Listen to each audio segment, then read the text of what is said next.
m'appelle Florence Leclerc du CHU de Montpellier. Je suis ravie de modérer cette session avec mon collègue Pierre Sabouret de Paris. Session soutenue par AstraZeneca et consacrée aux nouvelles stratégies diagnostiques et thérapeutiques des syndromes coronariens aigus, avec un nouveau concept qui va nous être exposé, qui est celui d'une monothérapie par inhibiteur du P2Y12 après angioplastie pour syndrome coronarien aigu. L'objectif étant de diminuer la durée de la fibrosing plaquettaire après angioplastie. Alors, on va tout de suite te donner la parole au docteur Thomas Cuisset de Marseille pour un exposé intitulé La monothérapie par anti-agrégant plaquettaire, quelle balance bénéfice-risque? Bonjour à tous. Tout d'abord, je tiens à remercier le comité d'organisation des journées européennes et le laboratoire AstraZeneca. Thomas Cuisset, je travaille à Marseille et durant les 10 prochaines minutes, nous allons essayer de voir ensemble un nouveau concept, c'est la monothérapie antiplaquettaire, notamment par ticagrelor après un syndrome coronarien aigu. Quels en sont finalement les bénéfices et les risques potentiels? Donc ici, mes conflits d'intérêts. Donc, en réfléchissant sur la manière de monter cette présentation, je me suis dit qu'il y avait trois choses qui étaient importantes. La première, c'est évidemment de voir sur quelle base scientifique repose la proposition de cette stratégie. Ensuite, de voir quelle place a cette stratégie dans les recommandations européennes récentes sur le syndrome coronarien aigu. Et enfin, toujours pour essayer de translater les données scientifiques dans notre pratique pour voir comment on peut implémenter ça dans notre pratique. Donc, quelle est finalement l'évidence scientifique dont on dispose pour supporter cette stratégie? Ça repose essentiellement sur deux grands essais. Donc, le premier essai, c'est l'étude Twilight, publiée en 2019 dans le New England, et qui incluait donc des patients bénéficiant d'une angioplastie et qui allaient être traités pendant les 3 premiers mois par aspirine ticagrelor et qui allaient ensuite être randomisés soit vers cette fameuse monothérapie par ticagrelor, soit vers la poursuite d'une bithérapie par aspirine et ticagrelor, avec un critère primaire de jugement qui était un critère de safety sur les événements hémorragiques. Et évidemment, en parallèle, on avait un critère, on va dire, ischémique pour être certain que le fait d'enlever l'aspirine à 3 mois n'allait pas entraîner un surrisque en termes d'événements ischémiques. Alors, ce qui est important toujours, quand on va parler d'applicabilité dans notre pratique, c'est de bien voir quel type de patient a été inclus dans l'étude Twilight. Donc, c'était des patients qui étaient définis comme des patients à haut risque et qui devaient donc avoir des critères de haut risque, que ce soit des critères cliniques comme un syndrome coronarien aigu à troponine positive, un diabète, une insuffisance rénale ou une maladie vasculaire établie. Donc, ça, c'était pour les critères cliniques. Et ou un critère angiographique de complexité, c'est-à-dire une maladie pluritronculaire, plusieurs stents ou des lésions de bifurcation. Donc, ça devait être des patients définis comme des patients à haut risque. Et pour le résultat et le critère principal de l'étude Twilight, on s'est rendu compte que le critère primaire avait été atteint avec une réduction tout à fait significative et favorable au groupe monothérapie par ticagrelor. Et en parallèle, il n'avait pas été observé de différence pour les événements ischémiques. Donc, la monothérapie réduisait les hémorragies sans augmentation apparente des événements ischémiques. La deuxième étude, c'était l'étude coréenne, l'étude TICO, où cette fois, les patients n'étaient pas randomisés à 3 mois, mais étaient randomisés au départ, c'est-à-dire après l'angioplastie. Et donc, à 3 mois, il y avait un groupe de patients qui allait passer à la monothérapie par ticagrelor et un groupe de patients qui allaient garder la bithérapie par aspirine ticagrelor, donc sur un design qui est quand même assez proche de ce qui était fait dans Twilight. Dans le TICO, le critère primaire de jugement était cette fois un composite ischémique et hémorragique, ce qu'on appelle finalement le net clinical benefit. Donc, on essaie de pouler les événements ischémiques et les événements hémorragiques. Donc, dans cette étude, là aussi, c'est important de bien voir les critères d'inclusion qui étaient finalement assez larges, parce qu'on incluait tous les patients traités par une angioplastie pour un syndrome coronarien aigu, avec quand même des critères d'exclusion, qui sont des critères d'exclusion assez classiques, mais il y avait notamment les patients âgés, les patients à haut risque hémorragique. Et pour le résultat principal de l'étude TICO, c'est intéressant de se rendre compte que le critère primaire a été atteint, c'est-à-dire que le bras monothérapie faisait mieux que le bras bithérapie, Et évidemment, quand on fait une landmark analysis, on se rend bien compte que l'écart se creuse à 3 mois au moment où le traitement des deux bras commence à diverger. Et comme dans Twilight, ce bénéfice était tiré par une réduction des événements hémorragiques sans modification des événements ischémiques. Donc même si c'est méthodologiquement toujours un peu discutable, c'est intéressant de mettre sur une diapo finalement les deux études. C'était globalement un peu la même chose, c'était 3 mois de bithérapie suivis par une monothérapie. Dans les deux études, c'était moins d'hémorragie, pas de différence sur les événements ischémiques. Il y avait une étude qui était en double aveugle versus placebo, une qui était en open label. Comme on l'a dit, les randomisations étaient à des moments un peu différents.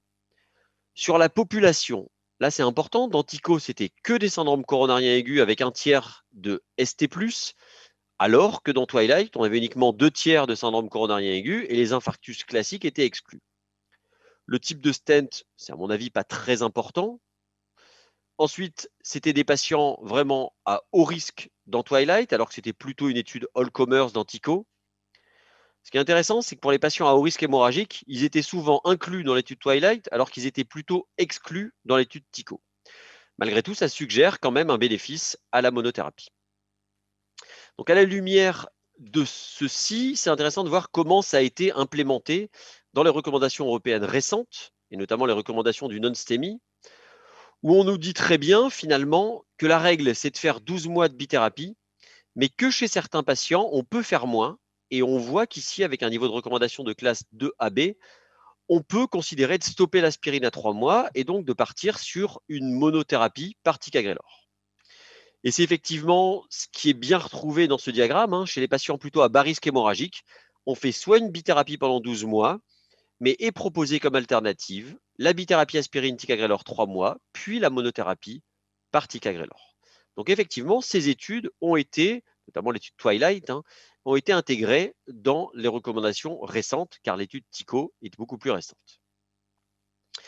Donc quand on a vu finalement les preuves scientifiques et de quelle manière elles ont été implémentées dans les recommandations, c'est intéressant de voir comment on peut moduler ça dans la pratique. Et finalement, les deux grandes questions, c'est la première, c'est comment sélectionner le bon patient. Et là, évidemment, ce qui va pour, c'est la balance efficacité-sécurité observée dans les études Twilight et TICO. Et ce qui est peut-être plutôt contre, c'est quid des patients à très haut risque et aussi quid de l'adhérence, parce qu'on sait très bien que les patients qui sont traités au long cours par du ticagrelor, il y en a parfois 25 à 30% qui vont avoir des problèmes d'adhérence. Et l'autre grande question, c'est finalement ce concept de réduire la voilure pendant la première année. C'est ce qu'on peut appeler les stratégies de déescalation. Mais comment placer cette monothérapie par rapport aux autres stratégies de déescalation, et notamment les switches pour les bloqueurs du P2Y12. Parce que finalement, la déescalation, c'est réduire le degré d'inhibition plaquettaire avant 1 an après un syndrome coronarien aigu. Donc la première question, c'est à quel moment? Est-ce que ça doit être à 1 mois, un 3 mois? Est-ce que ça doit être individualisé pour chaque patient? Et puis, comment le faire? Et là, très clairement, aujourd'hui, on a 2 options. La première, c'est le ticagrelor seul en monothérapie, on vient d'en parler. Et la deuxième, ça peut être de réduire l'inhibition du P2Y12, soit en switchant, soit en réduisant la dose, comme ça a pu être proposé pour le prasugrel. Donc globalement, c'est des stratégies différentes, mais qui supportent la même philosophie de déescalation. Et finalement, pour la stratégie après un syndrome coronarien aigu, on va voir les patients à très haut risque qui vont sortir sous clopidogrel, et eux, ce ne seront pas des candidats à la déescalation. On a sans doute aussi des patients à très haut risque ischémique, chez qui on n'aura pas forcément envie de réduire la voilure pendant la première année, et donc on ne fera sans doute pas de déescalation. Mais on a au milieu sans doute une grosse moitié de patients qui seront sans doute de très bons candidats à la déescalation. Et après, on pourra discuter, est-ce qu'il faut du ticagrelor en monothérapie? Est-ce qu'il faut switcher les P2Y12? Et là, évidemment, ce sera individualisé à chaque patient. Et en plus, on va avoir les patients qui feront des événements indésirables et chez qui, évidemment, arrêter l'aspirine un petit peu plus tôt, quand on a prévu de le garder jusqu'à 1 an, pourrait être intéressant.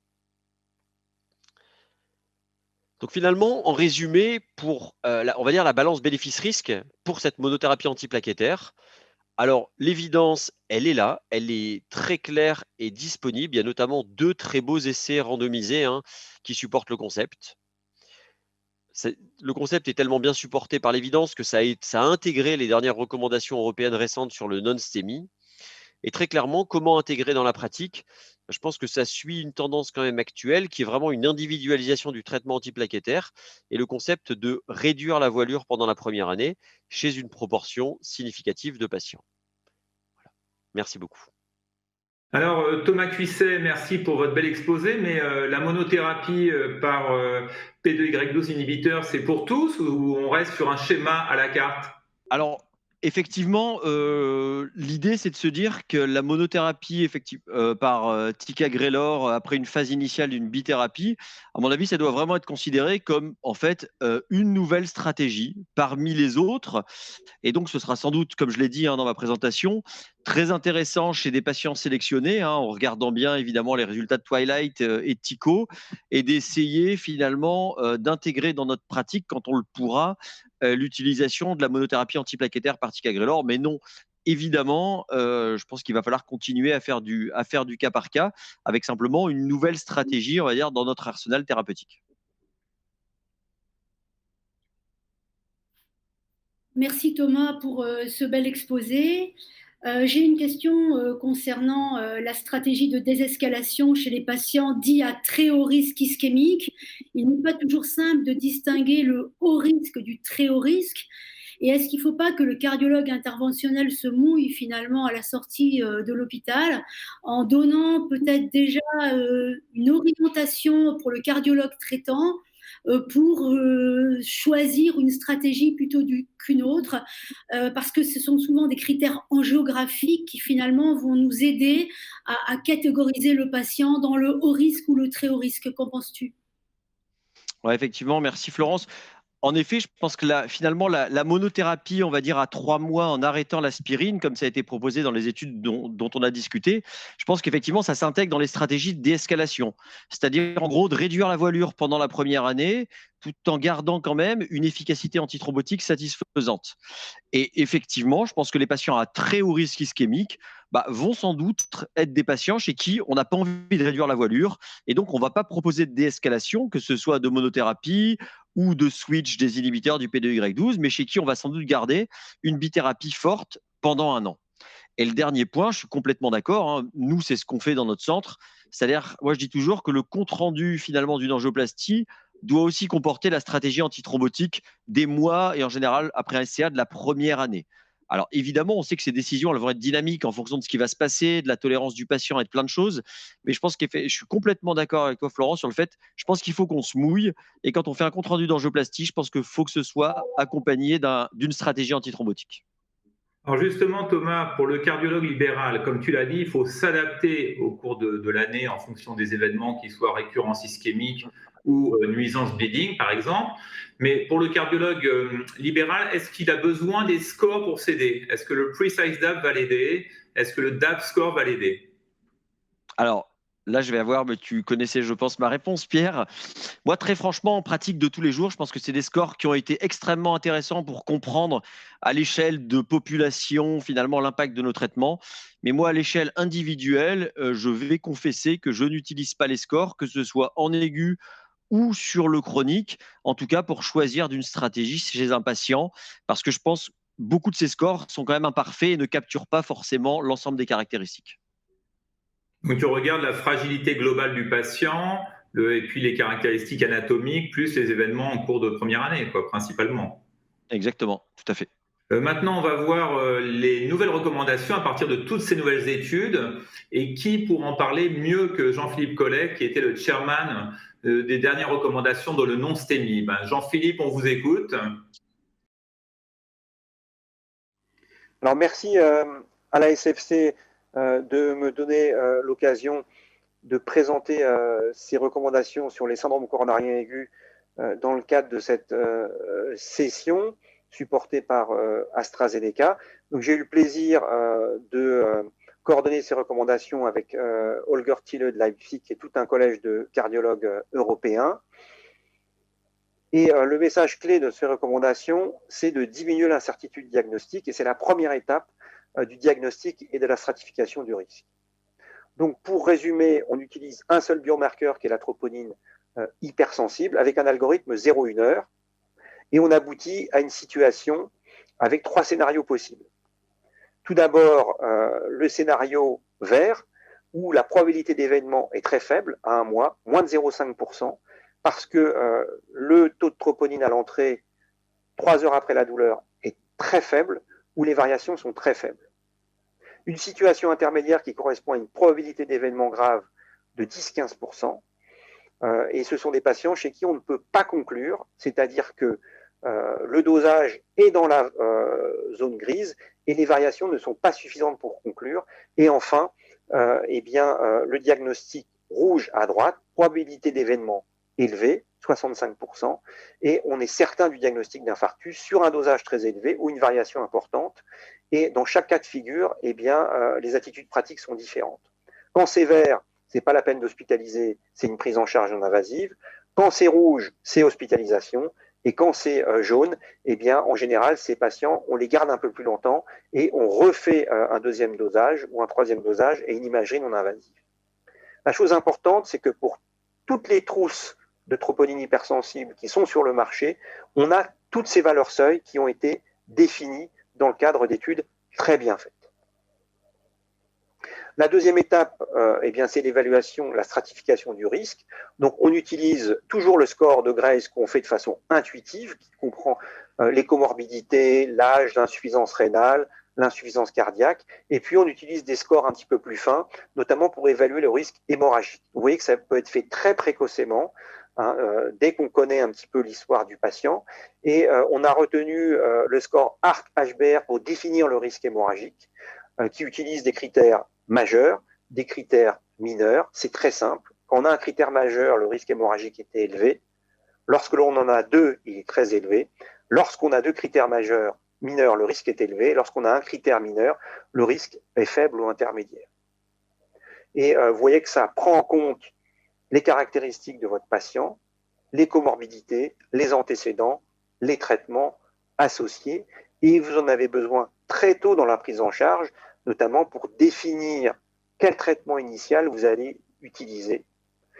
Et en général, chez le patient à risque hémorragique intermédiaire ou faible, on va initier une association d'aspirine et d'anticoagulation parentérale. Pas de pré-traitement de façon systématique, et ça c'est une recommandation importante. Sur la base d'essais randomisés bien conduits, vous connaissez EOCOST, il y a eu Dubius, il y a des gros registres. On ne ferme pas la porte, on la laisse ouverte, mais c'est du cas par cas. Lorsque le risque hémorragique est élevé et le faible, et l'angiographie n'est pas possible dans les 24 heures et que la probabilité d'une maladie coronaire sous-jacente est élevée, on autorise le pré-traitement avant l'angiographie coronaire. Donc finalement, on aboutit très rapidement à une situation où on va pouvoir déterminer quelle approche on utilise. Alors dans les situations les plus sévères, c'est-à-dire à gauche, en rouge, c'est la coronarographie immédiate, c'est tout ce qui est instable, douleur persistante, grande ischémie à l'électrocardiogramme, modification, insuffisance cardiaque aiguë, choc cardiogénique, complications mécaniques, donc tout ça c'est bien connu, c'est ce qu'on appelle les STEMI-like. Ensuite, vous avez les patients à haut risque, c'est-à-dire 4 critères, élévation de la troponine, score de Grace à plus de 140, modification dynamique du segment ST ou un arrêt cardiaque sans sus-décalage du segment ST et sans choc cardiogénique. Ça, la coronarographie sera faite dans les 24 heures, où que soit le patient, c'est-à-dire sur un site où il n'y a pas de coro ou sur un site où il y a la coro. Et enfin, les patients à faible risque, donc c'est une prise en charge non invasive, et vous voyez qu'on a fait ici une place importante au scanner qui, dans une fois sur 3, va éviter les coronarographies inutiles. Et on sait que la valeur prédictive positive du scanner est équivalente à l'angiographie pour faire le diagnostic de maladie coronaire obstructive. Vous voyez qu'on est pragmatique et que tout est chaîné dans la prise en charge de ces patients. Alors, dès que le diagnostic de maladie coronaire obstructive est fait et qu'on va procéder à une angioplastie, on va initier la bithérapie antiagrégante. Si le risque hémorragique est élevé, c'est du clopidogrel. Si le risque hémorragique est faible, c'est du ticagrelor ou du prasugrel, avec une préférence pour le prasugrel compte tenu de l'essai ISAR-REACT 5.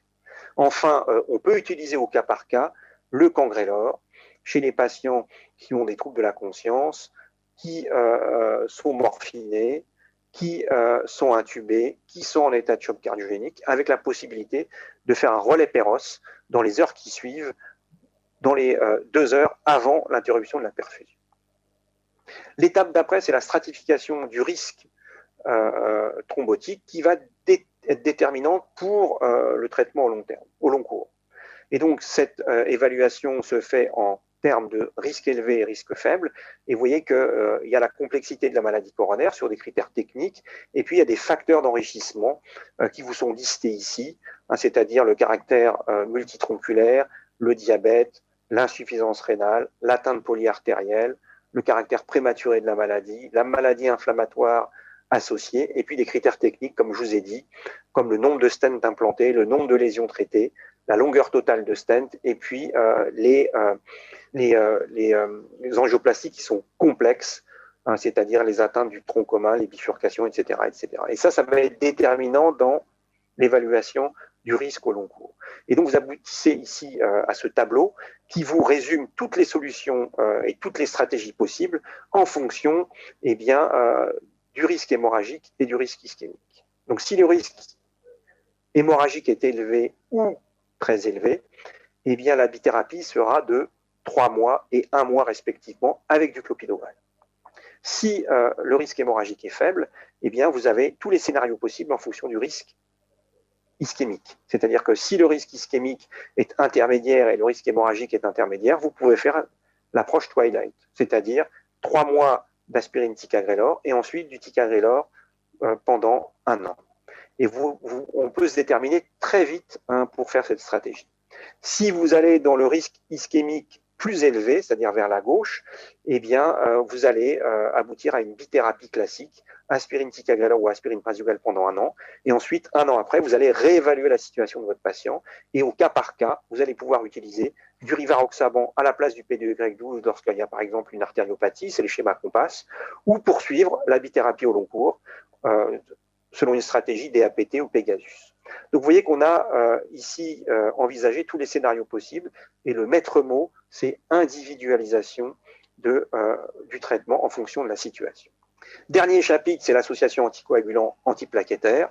2 messages clés, préférence au NACO et trithérapie d'1 semaine par défaut. Et vous allez aboutir à une situation par défaut qui est à gauche, c'est-à-dire que c'est une trithérapie d'1 semaine et ensuite un traitement double pendant 1 an.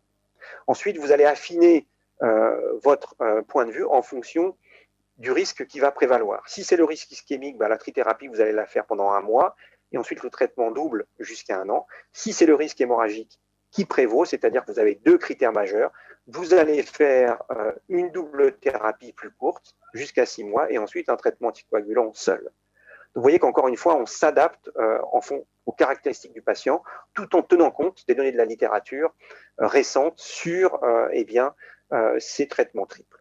Ces recommandations, évidemment, sont accessibles en full texte, en version de poche, en version smartphone. Et vous avez 2 petits articles compagnons. Ce sont des vignettes cliniques qui vont vous aider à utiliser ces recommandations dans la vraie vie. C'est que des petits scénarios cliniques avec questions simples, réponses simples. Je vous remercie de votre attention et je vous souhaite une très bonne lecture.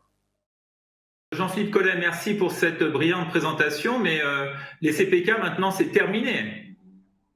Alors c'est terminé, disons que le seul biomarqueur qui a été retenu, c'est la troponine, parce qu'en fait elle est hypersensible et elle peut s'intégrer en fait dans la pratique de tous les jours, avec en fait des probabilités sur l'incertitude qui sont faibles et surtout la possibilité d'éviter les événements graves en fonction de ce dosage de troponine.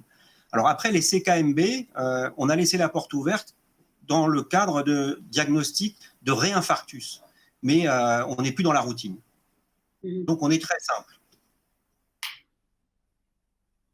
Florence ? Merci Jean-Philippe pour cet exposé synthétique. Alors, on a bien compris que pour les syndromes coronariens aigus pris en charge dans les 24 heures, il ne fallait plus les pré-traiter systématiquement.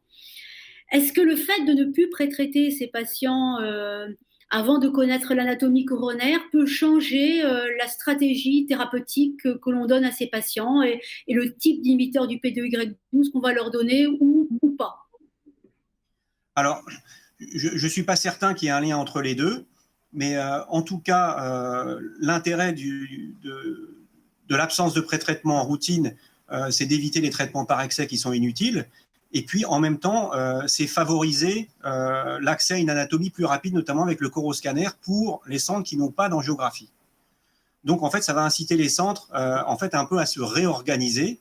Hein, et on n'a jamais fermé la porte au pré-traitement. On a bien que compris que quand on est dans un contexte de SCA haut risque, qu'on n'a pas l'accès à la coronarographie dans les 24 heures comme c'est recommandé et qu'on estime que le risque hémorragique est faible et que la probabilité de maladie coronaire est élevée, bien sûr qu'on a laissé ouvert la porte au pré-traitement.